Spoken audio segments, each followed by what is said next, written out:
Don't you just hate it? You're at a sale and then you see a piece, you're like, oh, I would love that. And then you get searching on it and you're like, oh, it's broken. But are you like me? Do you not shy away because you know you might be able to get a good deal on it? Like this ceramic tree. Yes, I got my hands on a ceramic tree at an auction because it was chipped. So all I'm going to do is fix it with some air dry clay. But to glue the air dry clay to the tree, I'm just using some Type Bond Quick and Thick, and then I'm just going to kind of shape that little piece of clay into place. So I'm just going to keep shaping it. I'm going to put the star back in so I make sure that I don't like push it into the hole. And then I'm just going to keep like smoothing it out. And after I got all that I could get it removed, like you can feel that little bump, I'm just going to take a wet paintbrush and then I'm going to like just gingerly, very carefully, just keep molding it. The more pressure you put on it with your finger, the more I was just indenting it and pushing it into that star. So a wet little paintbrush seemed to be doing the job to make it get all nice and smooth. And then once I got it to where I thought it was smooth enough, I'm going to insert that star back in there a couple times just to make sure that it's not just attaching and there's room for it to go back in. And then I'm going to let it dry overnight. Now it is dry. And now I'm going to go ahead and sand it because it's not completely smooth like the original ceramic is. So I'm going to go ahead and smooth it down. And because the ceramic is glazed and I'm only using a 220 sandpaper and with a gentle touch, I'm not going to be sawing in or cutting into the original ceramic tree. Now, if I would just go ahead and paint this, that porosity of that clay is just going to absorb in that paint and you're really going to notice the fix. So what I'm going to do is I'm going to take a little bit of CA glue and act like a sealer on this little piece. So I'm just going to put it all over it, making sure that it's not running down, wiping off anything that might be running down, and then I'll just spray it with the activator to quickly dry it. Do one more sanding to make sure that everything's nice and smooth before moving on to painting it. And it's not like I have a ton of greens in my arsenal, but I think pressed fern sounds pretty darn good to me, and I think I can make it match. And I think after a couple coats that matched really well. So now what I'm doing is I am putting a clear coat on there. And I am actually using Fusion's, it is a clear glaze, kind of like the antiquing glaze. It's the clear glaze, just enough to absorb into the paint, but not enough that it will like leave a residue on the other ceramic, and it matches up perfectly.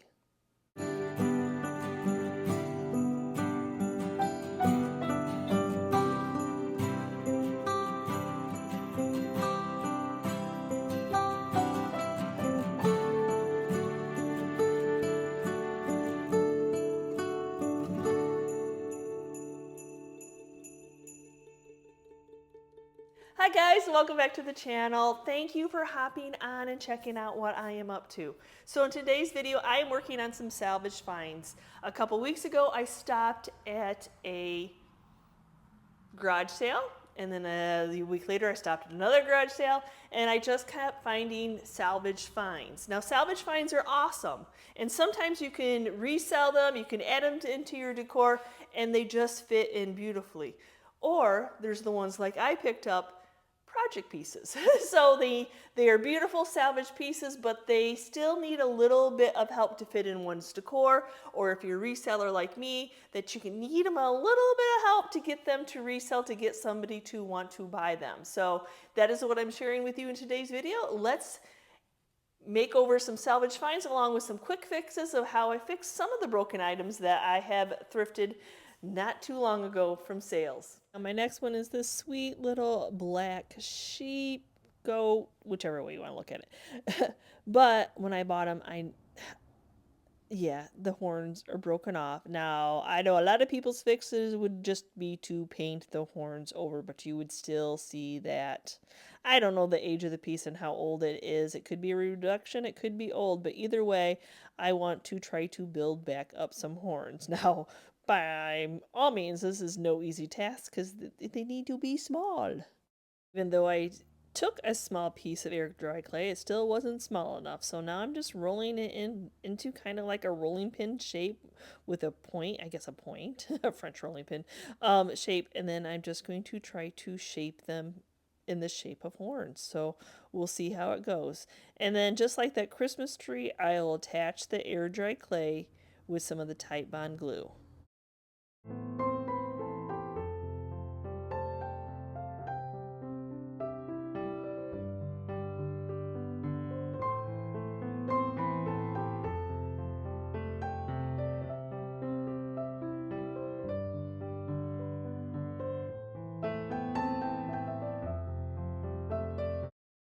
So this is my contraption that I made to keep the horns up from sagging. So I just took one of the Dollar Tree stencil brushes, some packing tape, and to lay that alone so it could dry overnight.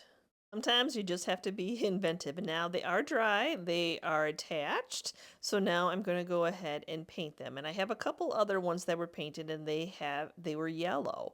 So the yellow in my arsenal that I'm using is the little star from Fusions.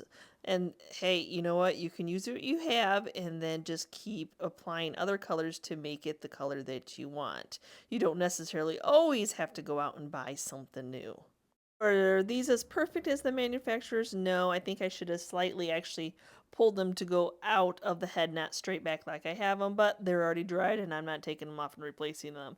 So to give them that little bit closer look to what the eyes were, I'm kind of matching that yellow up in my head, just using some of the antiquing glaze. I think that will be a perfect way to seal that paint in and give it that little age.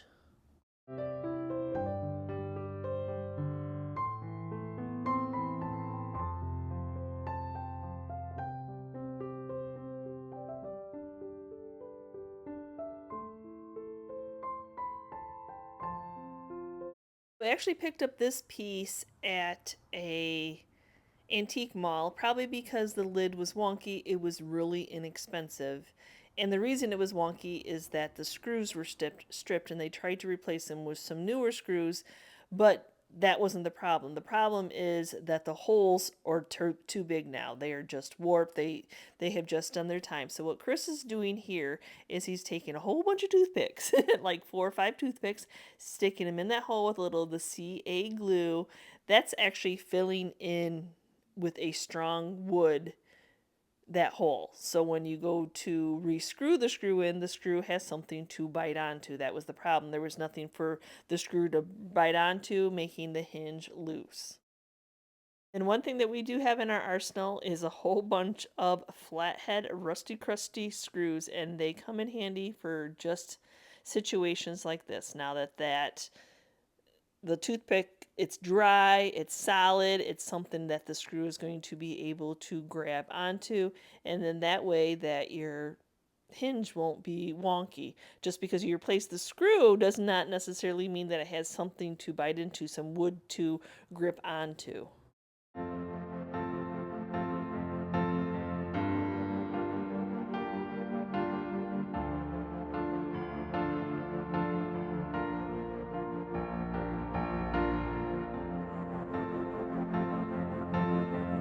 Up next, we're going to work on some salvage finds, though I don't really think these are old. I think these are reproductions, but that's okay. I have a set just like it in my retail booth that are brown, and I'm like, they're just hanging out and nobody's really interested in them. So it's time to paint them up. So let's see what we can come up with. And for some reason in my mind, I can think of turquoise. I look at those and I think I should paint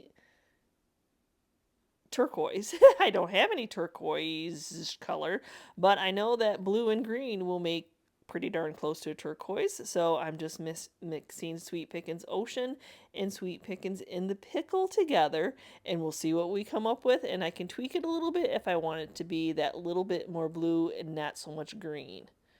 I don't know if it's quite a turquoise, but I do like that color. There's something about that color. It reminds me of an old-timey color. So I'm not painting these to cover it. I am dry brushing it to add color to it. There's a big difference. So this is really heavily textured. It's not a smooth finish by any means, which is perfect for dry brushing, just like palette wood. So that's all I'm going to do is just brush it on for right now.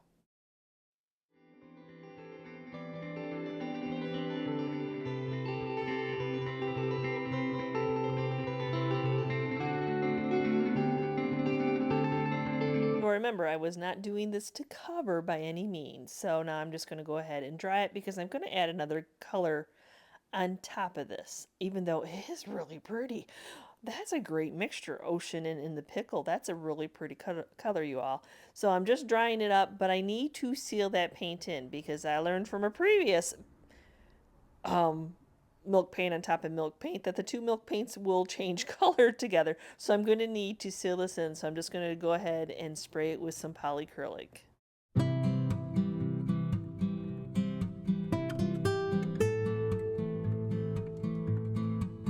So I love the way that three colors will play in each other. So you have the wood, that greenish blue, and now I'm adding some of the flour sack. This is still milk paint, and I'm still dry brushing it on. So we're going to go ahead and get this dried with the heat gun, and then I'm going to take my orbital sander and I'm going to sand it. This is really what's going to make it look like it's aged, make it look like it's a salvaged find, and make it look like this paint has chipped off over time. And for this piece, it's going to smooth it out because, whew, these are rough pieces that they leave all rugged like that. I can't get in everywhere, and I painted as much as possible on that front in between the slats and everything like that. So I'm going to have to go back in and with some sandpaper and just sand it by hand. I want that distressing, and I also really want to smooth this piece down. Now that I've created a lot of sanding dust, I'm just going to use the air compressor. I can sweep up later, blow that off, and then we're going to do one more step. The step is to add some dirt, to add some, that sounds funny, doesn't it? To add that age, it's not going to stay bright white if it's a salvaged piece. So antiquing glaze is awesome for this. It's like the right amount of color. Not this color quite yet. I'm going to get this applied, and then I'm going to take some clear wax and start wiping it off. But that antiquing glaze is going to go ahead and stick into those places and really give it that aged look.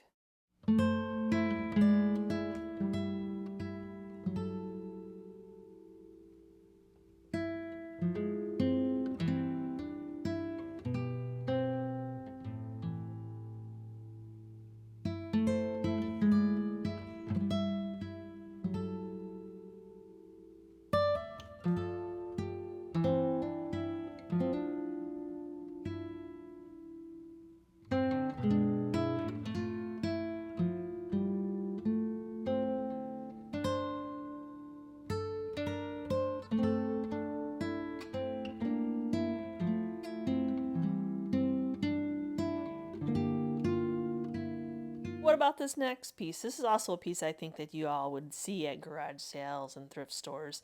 It is like a Hobby Lobby type arch. It's that galvanized. They try their best to make it look aged, but we still look at it thinking we kind of know it's a new piece. I'll be darned. When I got this flipped over, I'm like, oh yeah, there's the Hobby Lobby sticker right there. That new age galvanized. We'll get those stickers removed, and then I'll go ahead and get this piece cleaned up. I'm just using some Clorox wipes on this piece. It's pretty clean. It just got a few little cobwebs here and there that it could be wiped off. Now for this piece, I'm going to use that flour sack, which was the second color I used on those arches. So I'm just going to mix some up. I like flour sack because it's not that crisp, bright blue white, but then it's not that creamish, warm white. It's just a nice white color. So if you've not used milk paint before, it's equal parts powder to water. Adjust what if you want it more liquidy, if you want it thicker. It just all depends on the project you're working on. Now for this arch, I'm going to apply the paint a little bit differently. So I have a big old paintbrush and I've got lots of paint on there. Well, kind of lots of paint. And I'm just going to do a tapping motion. I don't want brush strokes. I don't want to have to go over this multiple times and you to see brush strokes and try to fill in. I don't need it to be a perfect paint job by any means, but I want that texture. So tapping it like this is going to give the texture. I know you can add baking soda or sea salt or whatever you want, but I don't need that much texture. I just need it not to have a thin coat. I want it to have that lumpy texture going on. And because I'm using such a big brush, it's kind of hard to get into those little spots, so I'm just going to take a little brush and stick a little bit of paint in there. I'm not going to try to smush my brush in and then, like, leave that pooling of paint in there. That's not the look I'm going for. I just want to look like this has been painted, and that with the elements, it has bubbled up and it has war with the heat and the rain and the cold. That's what we're looking for, those elements that just age old paint.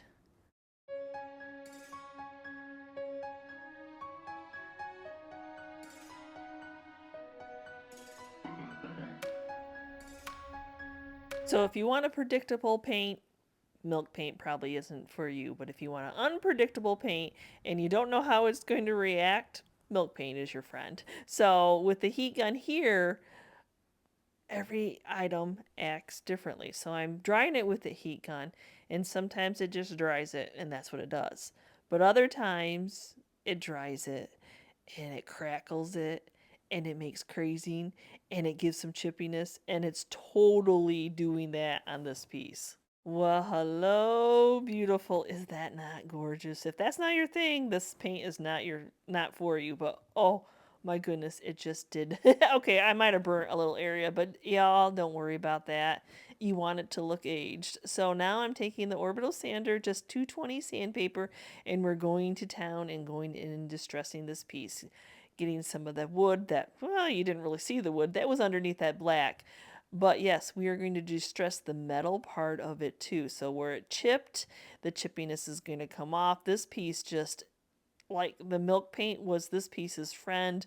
This is what I imagine that I want every piece that I work on to look like, but it doesn't always work that way. Like I said, it's unpredictable, but oh, this piece stole my heart.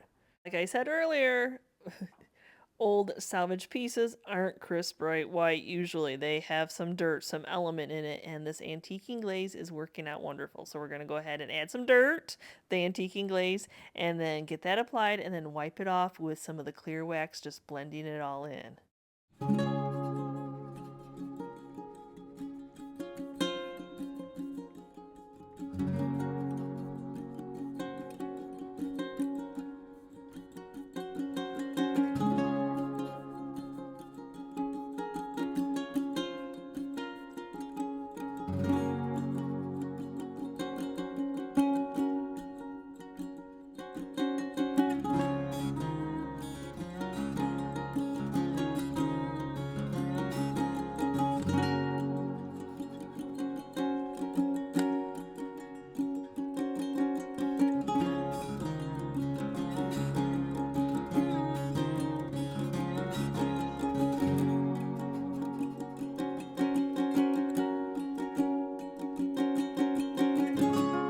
So my next one is a newer piece also. It's just a new tobacco basket.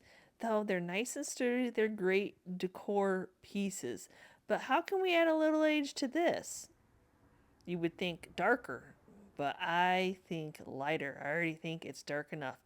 So we're going to use a little bit of that flour sack that I already mixed up, and I'm going to dry brush it on. Dry brushing means that you have minimal paint on your brush. And so as you see, I dip it in, I wipe it off, and then not a heavy hand, a very light hand, let it hit all those raised edges of this basket. What this application is going to do, it's going to lighten it up. It's kind of going to give it that sun bleached look, like all these raised areas. It's going to hit. You didn't see any of that detail, any of that raised area when it was all just the brown color, but hitting it here and there, going over it multiple times to give it some more depth. You don't have, like I said, it's better to go over with a dry brush multiple times than try to add too much paint, because the next thing you know, you're just painting the piece.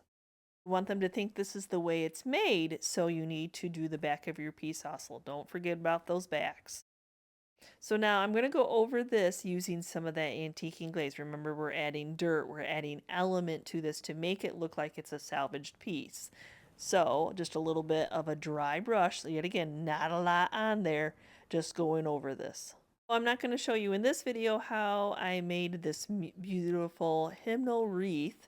I can link that down in the description below, but this is a great element to add to one of these look at, oh my gosh. So if I would not have aged the tobacco basket, I don't think it would have went quite as well in here.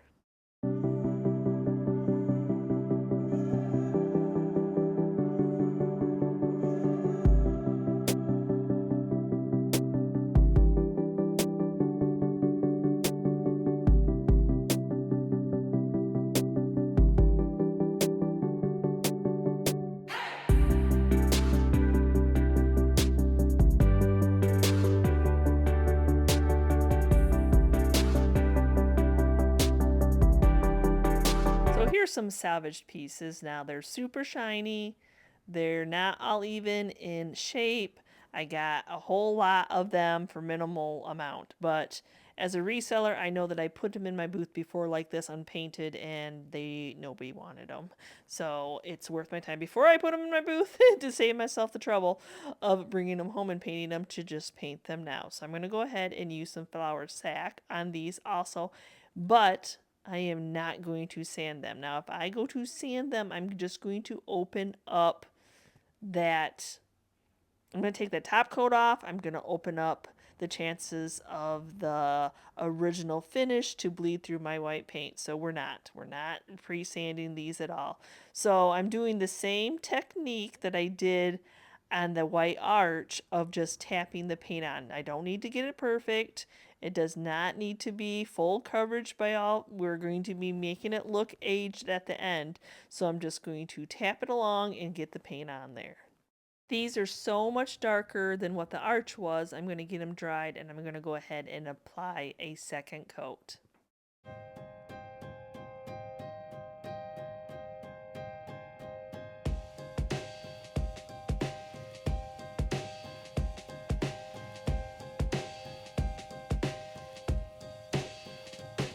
Now that they're dry, yep, we're going back in with that orbital sander, and look how quickly, because we didn't pre-sand them, some of the paint is just kind of laying on there, but that's okay. That's the worn look I was going for. Yep, we got one more step. We're adding that dirt to them. The same process of antiquing glaze with that clear wax wipe off.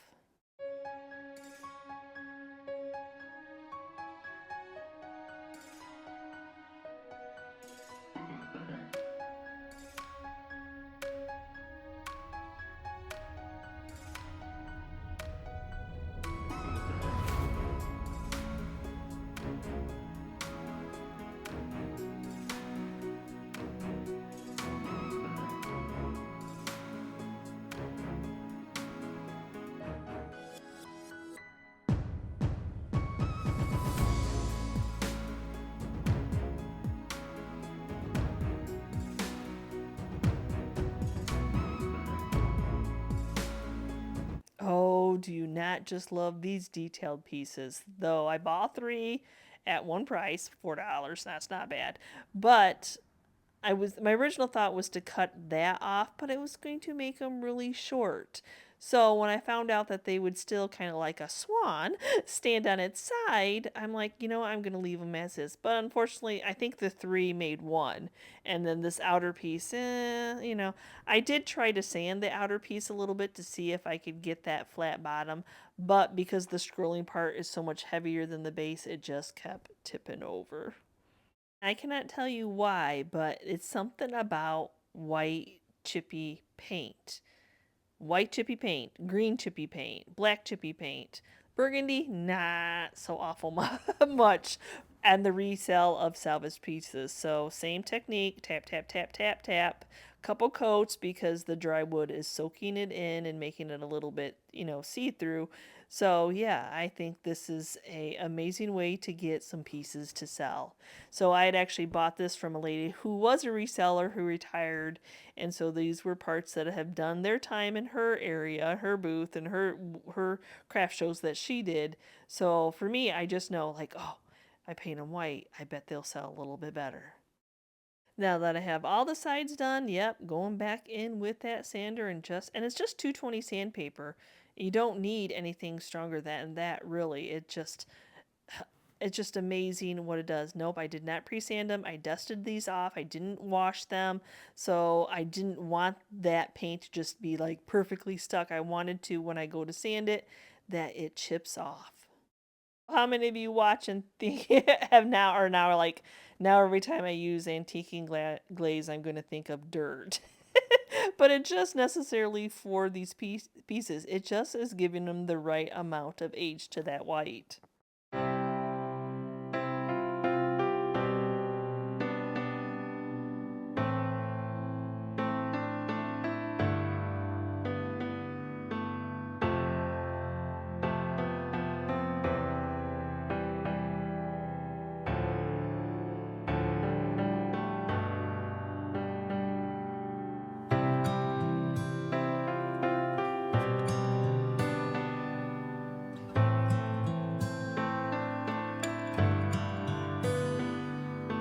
I bought this piece from the same lady, which is probably the same salvage find, as you noticed earlier, was from the same house, the same molding, the whatever, the same salvage. So I'm going to do the same technique. Now, when I bought it from her, she's like, oh, I always wanted to make it into like a candle holder, drill into it. But as you see, the middle piece is missing. It had some wood rot. So even if I go to try to fill that in and paint that in, it's wood rot. So you can't necessarily say that it's going to attach. You'd have to take all the wood rot out and then hope that you could like fill it in and make it match. But we're making these look like salvaged pieces. They are salvaged pieces. So I don't want to make it perfect. I don't, you can still set some candles on top of it. There's plenty of room. You just won't make it a candle holder per se of drilling in holes to it. You notice I'm doing this one in steps. So I did the one side, 2 coats, dried it, sanded it so I could flip over and do the other side. It's just a process. Yeah, you could try to paint it all or wait for the paint to dry, but I'm impatient and I like to get a craft done. So yeah, so paint it, dry it, paint it again, sand it, or dry it, sand it, and then keep moving on. That's one of the reasons I really like milk paint, is it really does dry really fast. I mean, other paint does dry, but this just, I mean, I just can keep working on a project.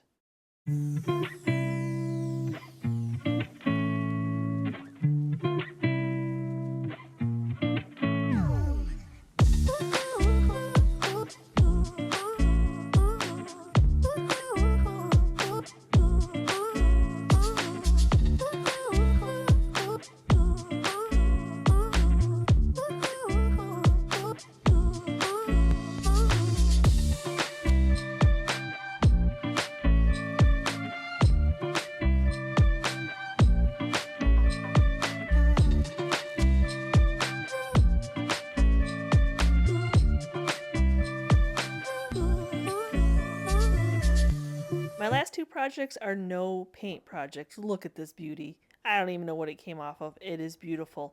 But probably the one thing that didn't really make it sell other than at a garage sale is the pegs. So not everybody has the capability of cutting something off. So I'm just using my Japanese saw and that's all I'm doing is flush cutting it off. Or they don't have the vision like, oh, well, I don't want those there. I'm going to pass out that piece because how am I going to set it on a shelf? Something as simple as leaving pegs can make something not sell, or something as simple as not putting a hanger on the back of wall art. It is the silly little things that you don't think of, but it's that just that little bit of an extra step to help something sell.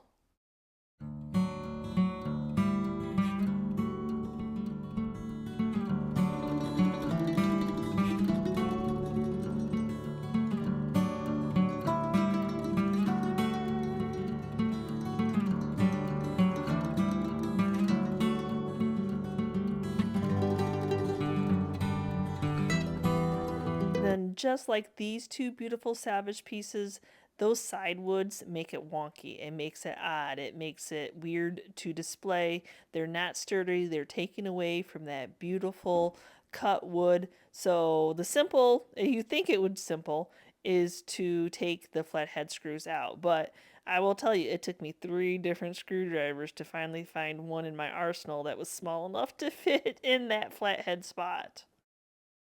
All it took us many, many beyond years to collect the tools that we have.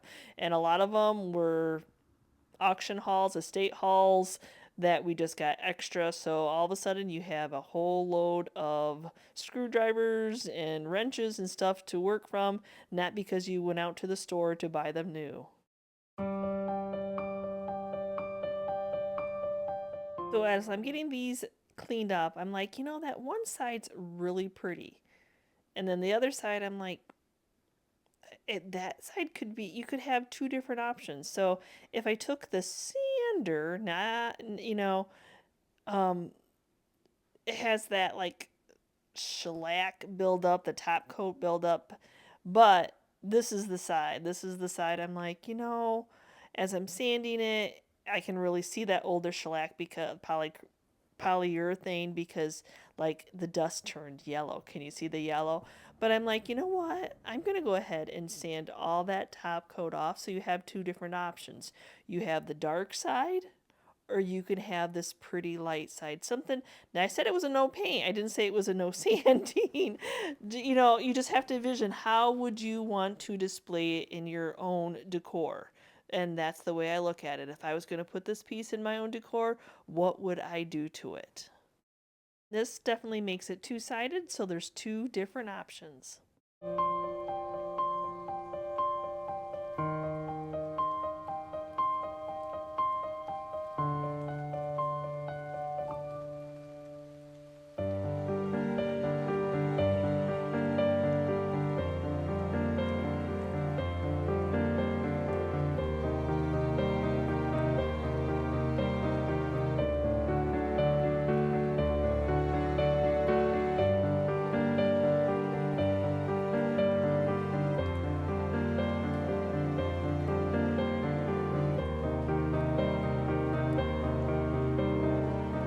So thank you so much for watching today's video. Yes, I wanted to share with you the broken pieces that I do buy broken, I do fix. If you just saw that swan video, you know it. That is, that swan. But anyway, that's not what this video is about. Yes, taking the ceramic tree, the horns on that little sheep, the little black goaty sheep, and then crisp fixing, just changing out some screws, making those holes bigger with some toothpicks, or not bigger, making the holes of that box, just so those screws will fit in tighter, and then using salvaged rusty, crusty flathead screws to match the age of the piece.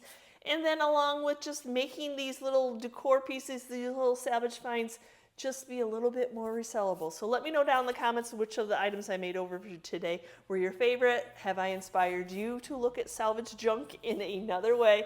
And did I give you any ideas of how to fix things that you normally would have passed up because you're like, well, that's nice, but it's just not. It's just not, So if you made it to the end of the video, that means you like this kind of content. So smash that subscription button if you're not already part of our YouTube family. Hit that notification bell so you know when I've uploaded a new video. And we will see you next time, guys. And you can see what I'm up to.